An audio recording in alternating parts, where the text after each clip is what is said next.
we are all using AI to help to fight AI. Okay. Over-dependence on AI for me is the biggest challenge. People who are not so talented, AI does give them that superpower talent.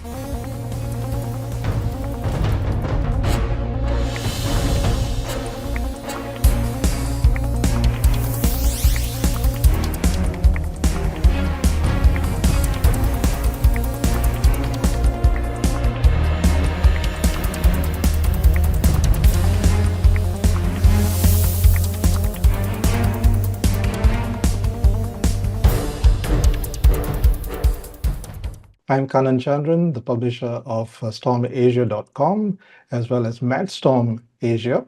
This web chat series is an ongoing rounds of discussions on topical issues. Now, Storm Asia has new areas of regional focus. We are looking at impact investing and the advertising and marketing sectors. Soon, you will be aware of MAdSTORM Asia.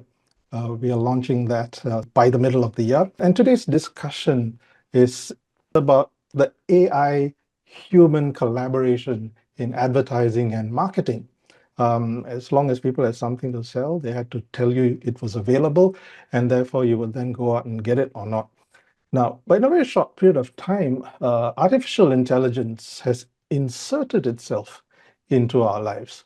While AI is meant to assist human endeavor by crunching data quickly and providing options, its rapid growth has seen it encroach into spaces we thought it wouldn't, like creative solutions.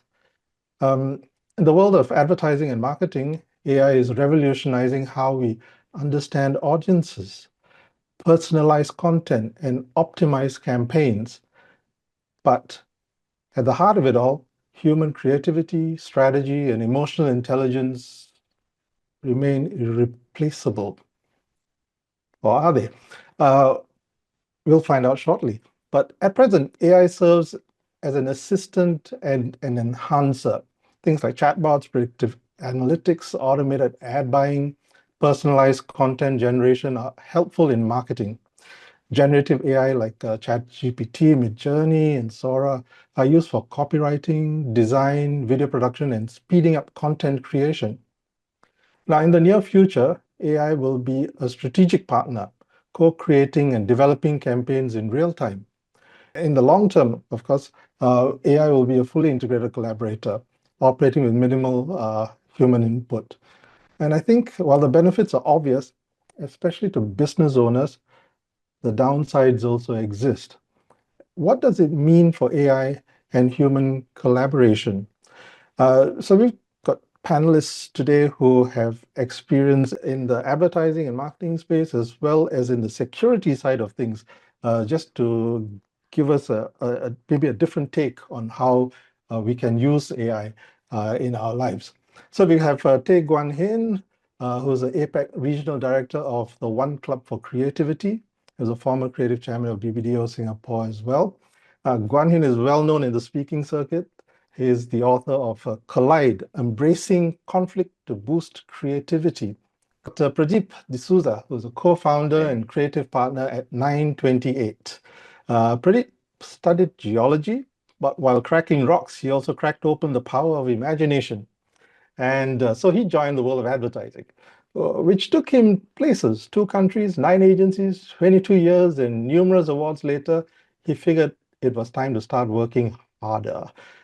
So at 928, I think between Guan Hin and Pradeep, they've covered many international and local major agencies, so they would have a lot of experience to fall back on. Now, our third panelist is Ng Chan Hua. He is AI ML team lead at Acronis. So that's artificial intelligence and machine learning. He leads a global team across Europe and Singapore, spearheading the development of AI-powered cybersecurity solutions. Prior to Acronis, he has managed R&D projects in generative AI, network solutions, and government-backed initiatives for crowd tracking and parental monitoring apps. So today, what we want to do is discuss the impact AI has had on the advertising and marketing industry, how it is being used, the risks and rewards, and what lies ahead. I thought what would be good would be for each of the panelists to talk about the benefits and challenges of using AI in their space. Let's start with you, Guan Hin. Thanks a lot, Kanan. I think the challenges as we all are facing is whether do we still have a job, right? I think that's one of the biggest thing that a lot of people are being displaced because of AI. The other challenge is, can you keep up with all the AI tools and all the learnings? Every single day, a new tool, something new comes along, and that's keeping me awake every night. I think the benefits, as you can imagine, right? It's very efficient. It's like collaborating with myself. So whenever I use ChatGPT, it understands how I think, how I operate, and that gives me a fast partner, a collaborator to do work. And the other benefit, obviously, it saves us time and saves us a lot of sort of a very predictable work, right? But it allows us to think at the same time. That's a good snapshot of it. Pradeep, how about yourself? Similar to what Yeah. Gon just mentioned, I think the benefits are numerous, right? It saves you a lot of time. It becomes like Gon mentioned, a collaboration tool with yourself in case you need to just ping pong ideas around. Um, but the challenges are also there, and the challenges that exist for AI in advertising or in creativity is overdependence sometimes. Overdependence on AI isn't great, and it leads to underutilization of our brains, and that is what creativity is all about, right? How do we use human ingenuity to create something new or create something interesting or create something that people can relate to? And over dependence on AI for me is the biggest challenge, because then we just tend to do things that sound or that seem very normal. Chanwa, you're not from the advertising and marketing industries, but certainly a lot of what you do is very integral to what's taking place with AI and the likes, right? So, what do you think would the challenges and opportunities would be for this industry when it comes to using AI? I think AI is advancing at such a fast pace. 1 year in AI world is like 10 years. Okay, so what happened last year, okay, is already obsoleted. So that is the challenge. But in terms of users of AI, I think it will get less challenging. AI would help to make the tools more useful and more user-friendly, and it will be easier to use that. So imagine Mid-Journey, okay, to create a content. Okay, previously before Mid-Journey, you will need to learn a lot of different multimedia tools. Okay, but with Mid-Journey, all you need to do is type in what you want in natural language, and yeah, you get it. So that is, I think that will be something that AI will help. Okay, but in terms of challenges, yes, we have to be very careful with using AI. And also there is the problem of the market being monopolized. For example, Salesforce. Salesforce is using a lot of AI, and a lot of small players have no choice but to go to Salesforce in order to make use of the AI analytics that Salesforce provide to advertising companies. So that is a danger. Yeah. Okay. How about actual security risks like malware and attempts of that sort to disrupt businesses? Is that something which Oh, definitely. yeah, so Okay. Yeah. what should agencies and companies be aware of, and what should they do to You should protect themselves? definitely have a very good backup solution. Okay, a backup is the very first line of defense you have against a malicious attack.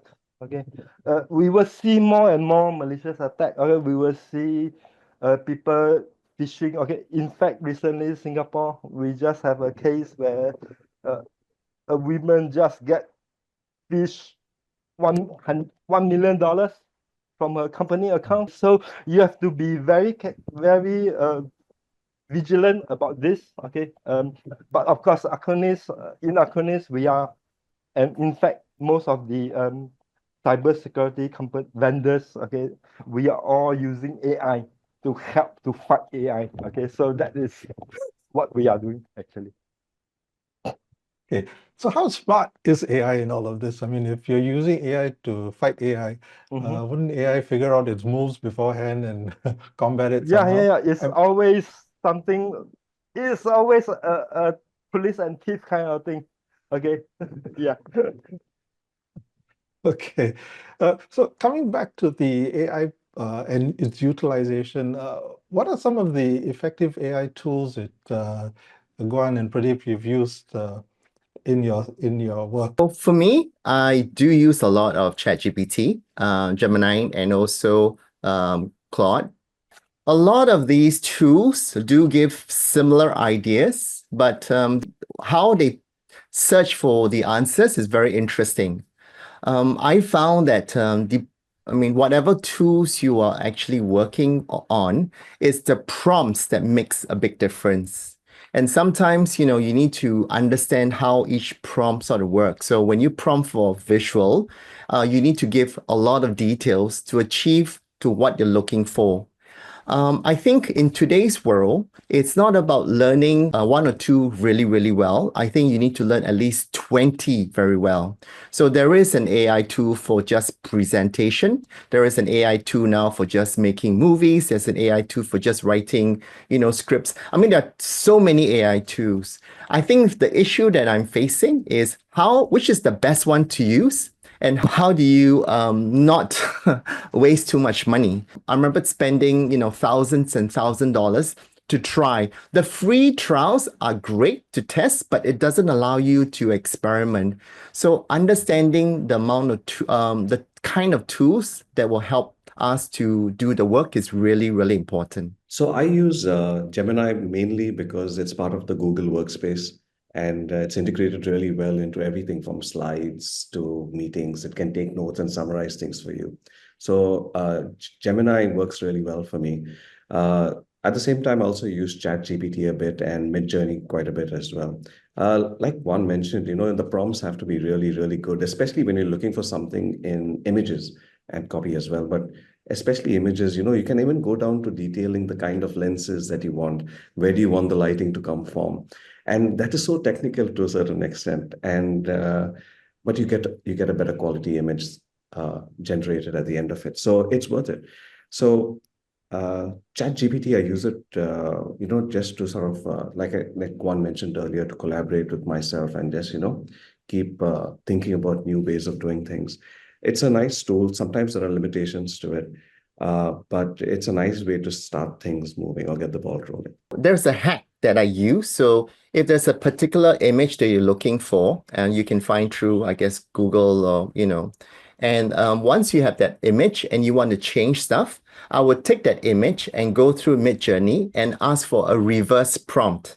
And once I get that, so it says describe the image. And once you have that prompt, you will go back, you would rewrite a bit. Like, for example, if that's red lighting, you write blue lighting. If it's a male, you want to change to a female.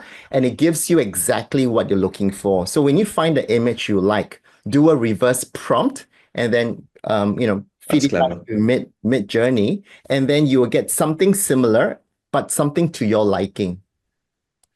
Thanks, Juan. That's a good tip. Yeah. You've been talking about the more popularly known ones. How about things like DeepSeek and the newer ones that have suddenly jumped into the space? Have you tried any of them? And Chanwa, what are the implications of just latching onto all these new software that comes in? I tried using DeepSeek, but I'm still, fooling around with it a little.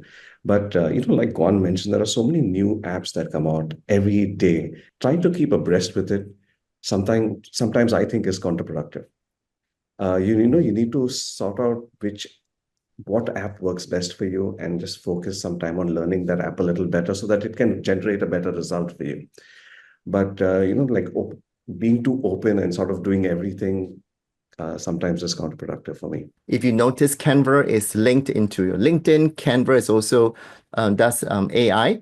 And I feel like stuff like the software that's integrated to many different sort of specialty makes it much easier for you to come up with work. Chanwa, what do you think of organizations jumping into new toys that come into play. For example, DeepSeek, okay?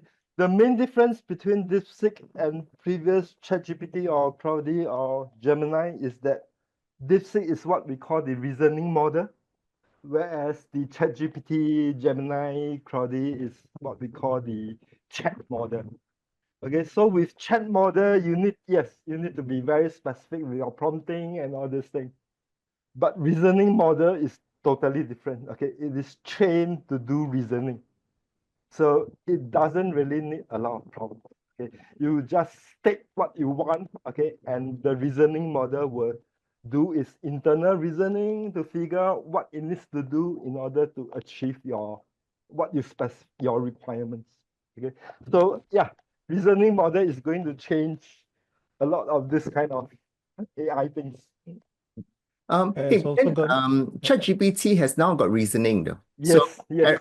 So I think, yeah, you're right. So when DeepSeek came out, then everyone has started to follow the reasoning model in its place.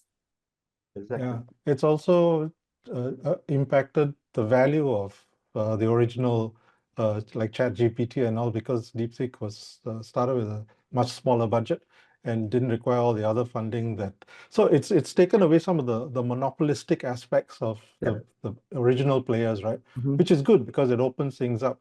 And could that also be bad because it allows others to enter an open space too readily? Chanwa, do you see that as an issue? Not really, okay, because how I think competition is always good, okay. It will encourage people not to be too complacent.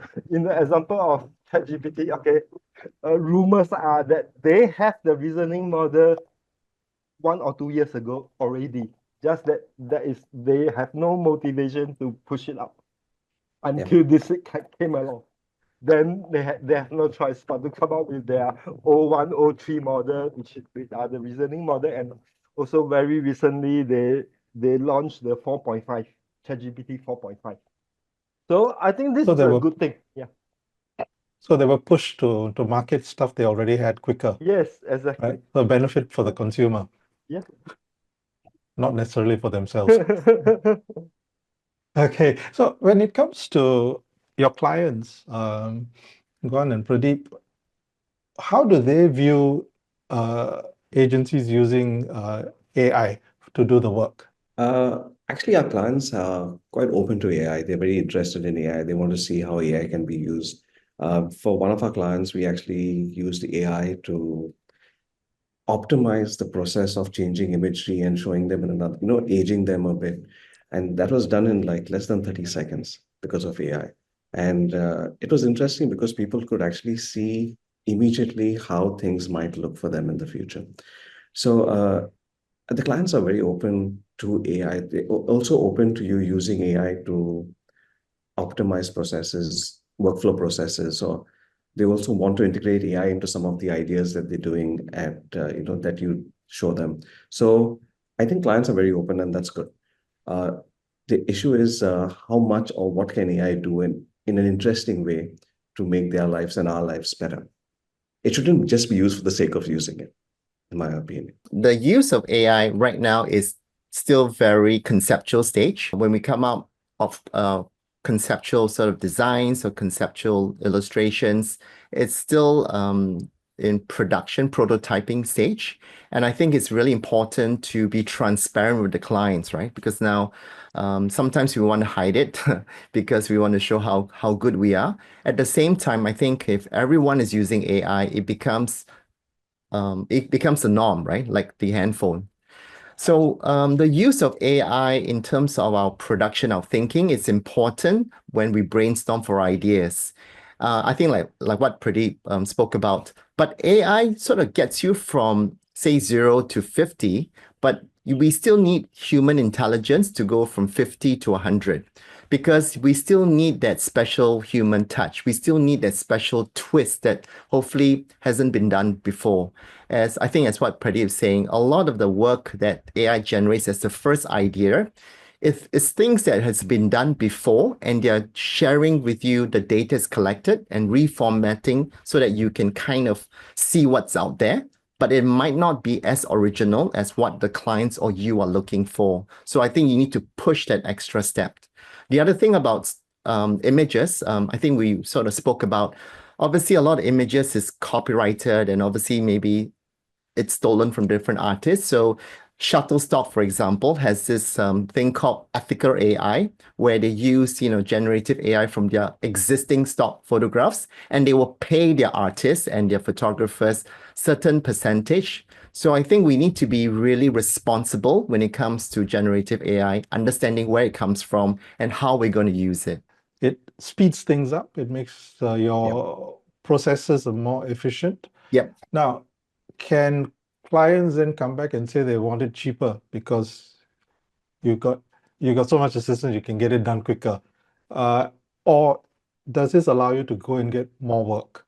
How does that, the business side of it, how does that work for you? You're right. Efficiency is time. So if you spend less time, then you could say that you could charge a person less. But efficiency also requires you to think a lot more, because what's the output that's coming. You need to actually understand what ChatGPT, for example, is telling you, and why is fact check it also at the same time, because sometimes what you get isn't really right. So there's a lot of effort that goes in, and that it might be invisible effort, but still effort. So I think if you're saying, does it warrant a discount? I don't think so, not right now. One of the challenges with image, just for that particular thing, generative AI images is very low res. So I think there was a situation that I encountered where the client says, okay, I'm going to take this and run. But what happens is that when they take that, it was not high res enough for out of home. It was not high res enough for particular media. So then they had to recreate again. So bearing in mind that generative AI can come up with great stuff, but if you want to use it for different forms of different media, you do need to check the licensing, and also is it high res enough, because you'll fall short in terms of trying to adapt to different media usage. Hmm. For that, there are AI tools to convert a low res into a To high high res. res, Yes. yeah. Yes. True, Yeah. true. Yeah. But yeah, you're right.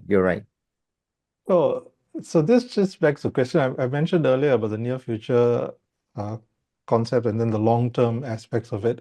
The long-term aspect is it'll be fully integrated collaborator, operating with minimal, if any, human input.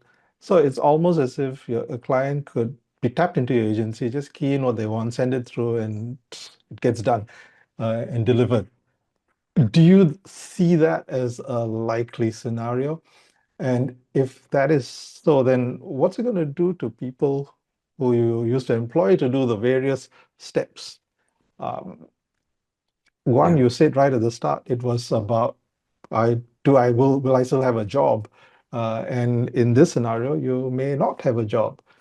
So is the industry sort of addressing this, and will they then institute certain measures to contain or control it so that the industry itself continues to survive? So good and tough questions. Thanks.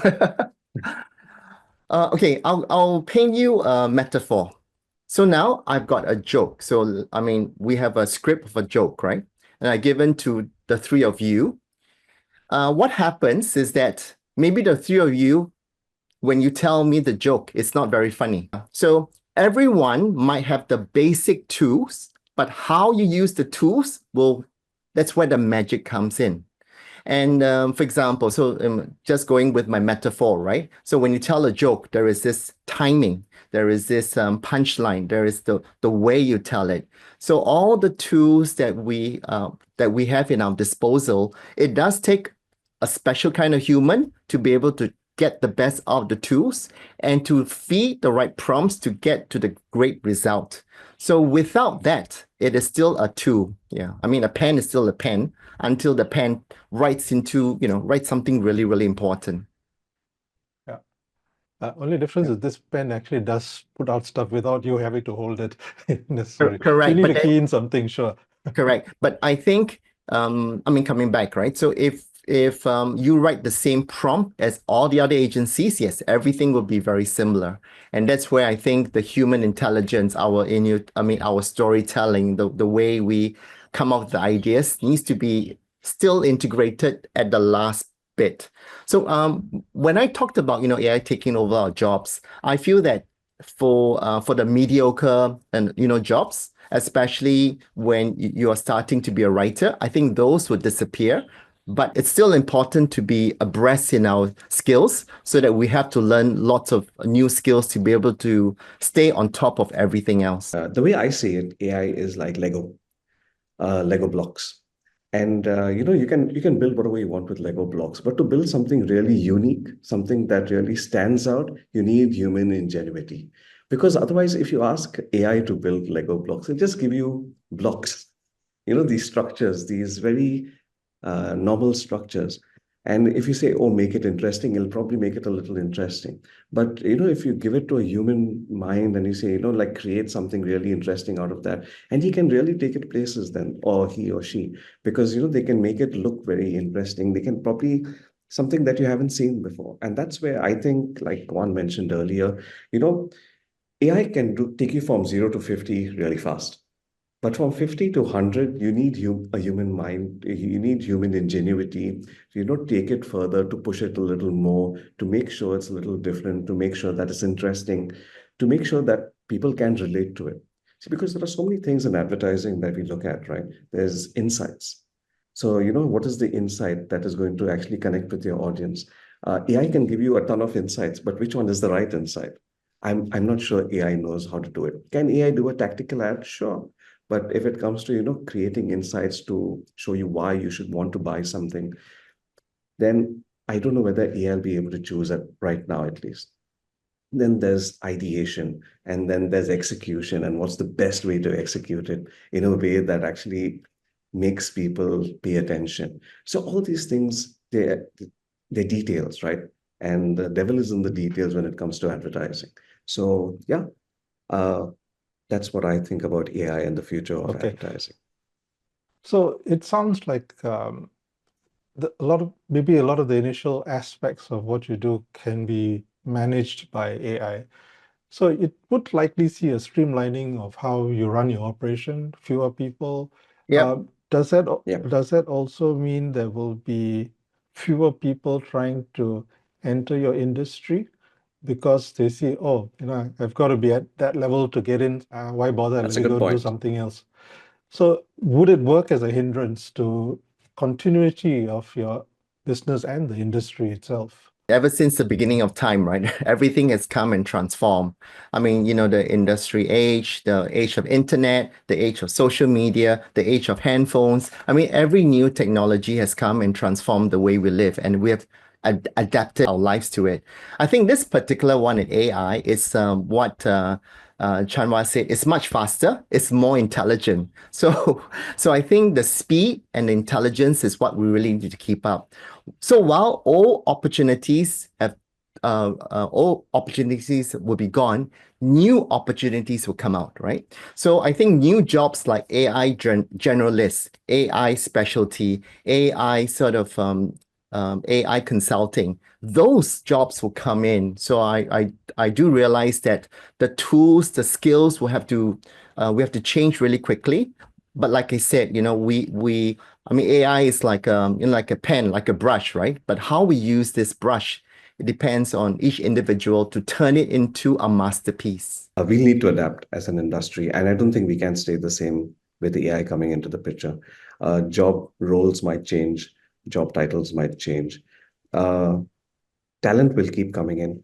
I think how we adapt to that technology is crucial, though. I don't know whether it can be done agency by agency, or it needs to be done on an industry level to make it easier for everyone to actually move forward together. I've been thinking about it for a while as well, and I've chatted individually with people over the same topic. But it's very interesting and it's very challenging. And right now, no one knows what's the best way forward. Everyone just trying different things to see whether it works or it doesn't work. But yes, it's an interesting question and something that needs more thought and more work, I think.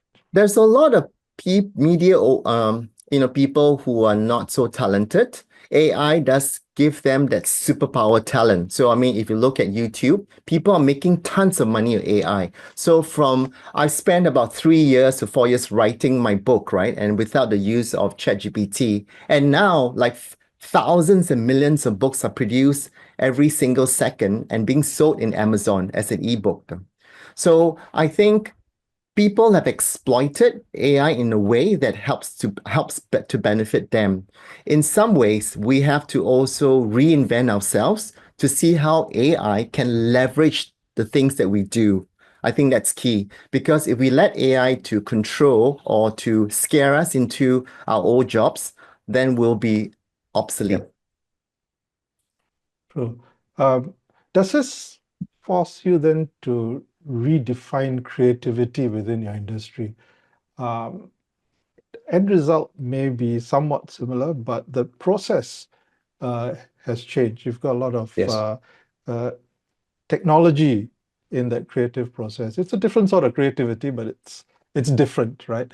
To what you would normally expect from an agency. It's about people, it's about ideas, and suddenly you've got this. So does creativity then become redefined as a result of this? I don't think it redefines creativity.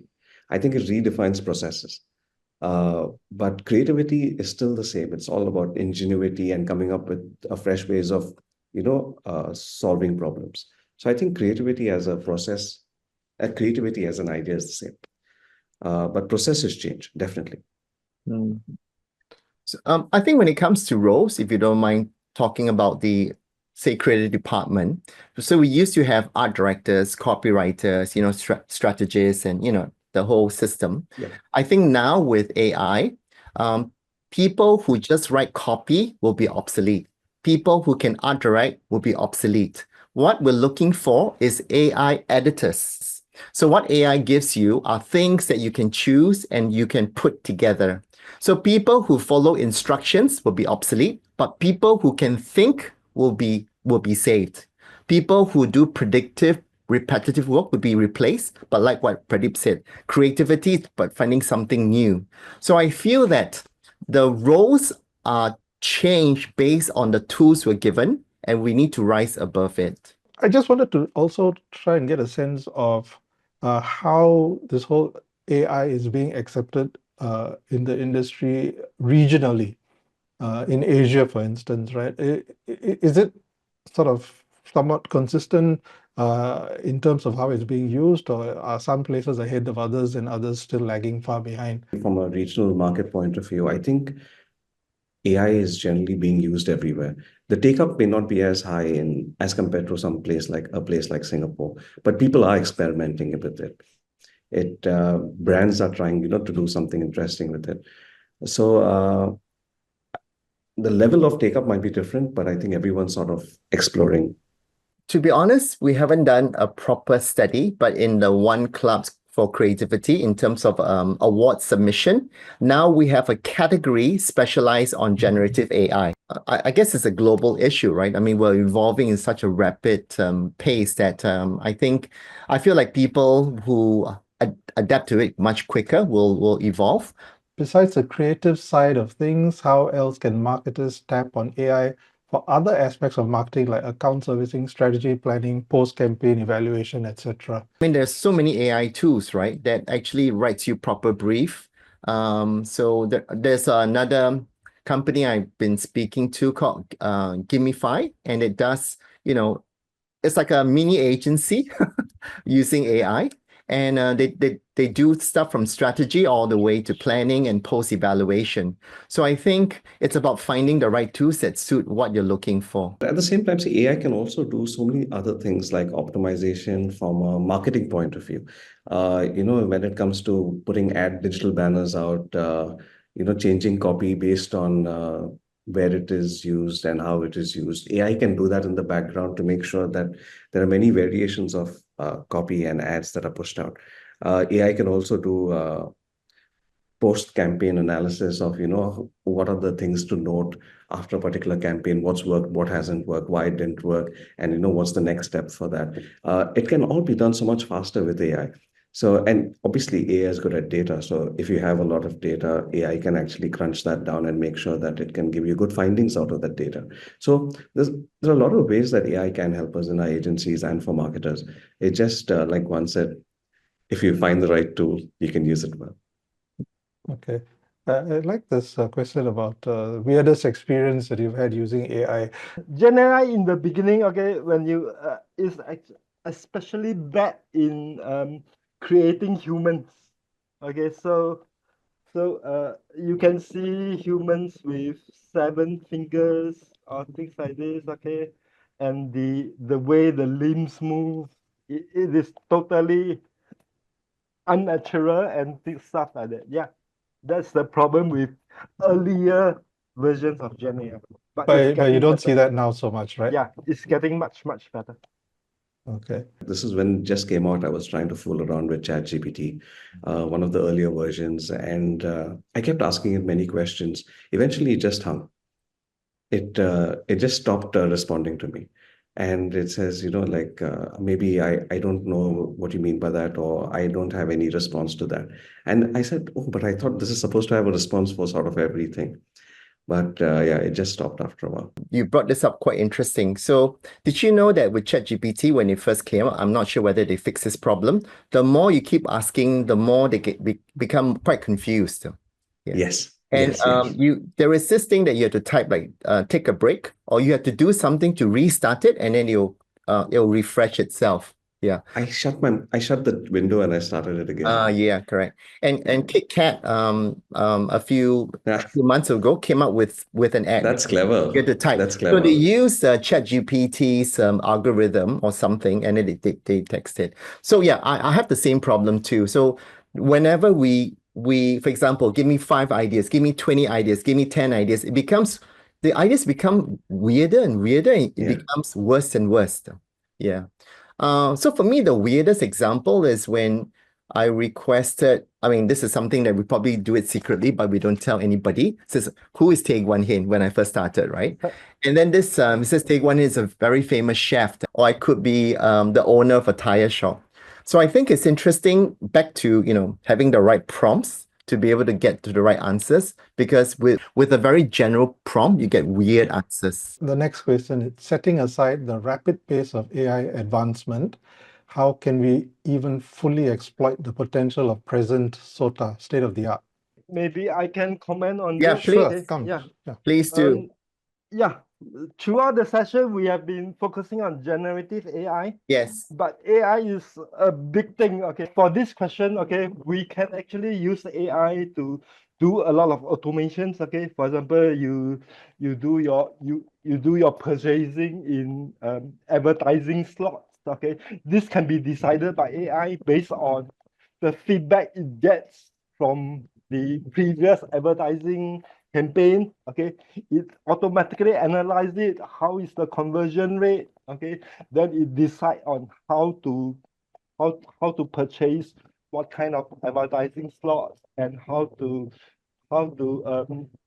modify your advertisement based on the profile of the target audience. Okay, all this could actually be automated by a background AI. So in this way, I think you can actually make use of the full potential of how AI can help in advertising and marketing.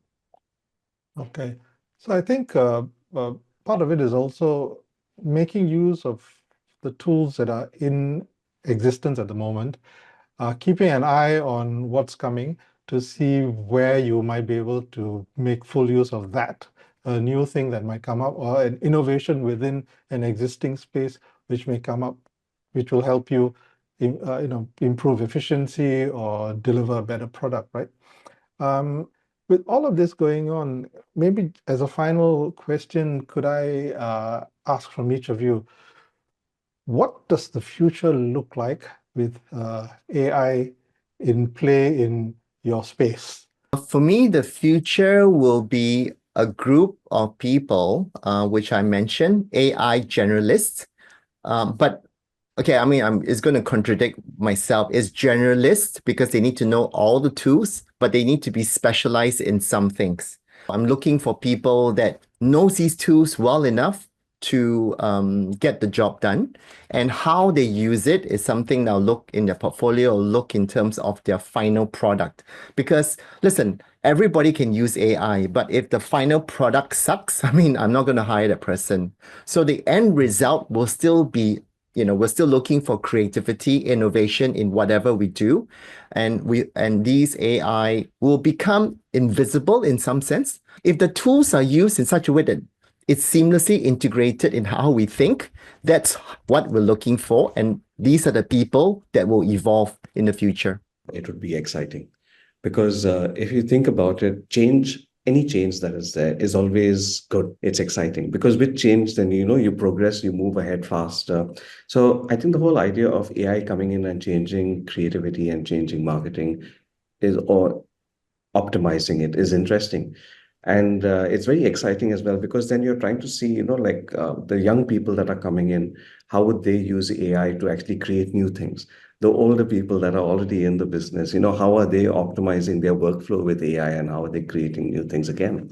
So all that I find it very exciting. For me, it's like, it's given advertising that little boost it needs. So I don't see it as AI is bad for advertising. I see it as AI as a whole is good for the industry as a whole. I think we can't rely on AI to be creative, okay, in the use of AI, okay. So you still need a human creativity to be creative in using AI. Okay, that's a good wrap up for the session. Thanks to the audience as well. But essentially, AI is here. It's staying. It might go through several rounds of evolution as more parties come in, and you don't know what the global situation is going to do to that. Will some be banned from being used in certain geographies? Would other issues take place which would compromise them? You don't know. But for now, I think what's happening is people have switched on to what AI can offer, and they're taking advantage of it. Those who are AI aware and AI competent will continue to move forward very quickly. Those who are AI unaware better start jumping in and getting more than just your toes wet. Get up to your knees and to your waist in it, because it's just flowing very quickly, and you need to be able to keep up, let alone catch up, right? So it looks very exciting, looks very futuristic to some extent, but I mean, the future is there. We've got to reach out and grab it and see where it takes us, right? So I'd like to say my thanks to Teck Wan Hin, Pradeep D'Souza, and Ng Chan Wah for wonderful insights into this discussion. Thanks so much for joining this web chat with MAdSTORM-ASIA and STORM-ASIA.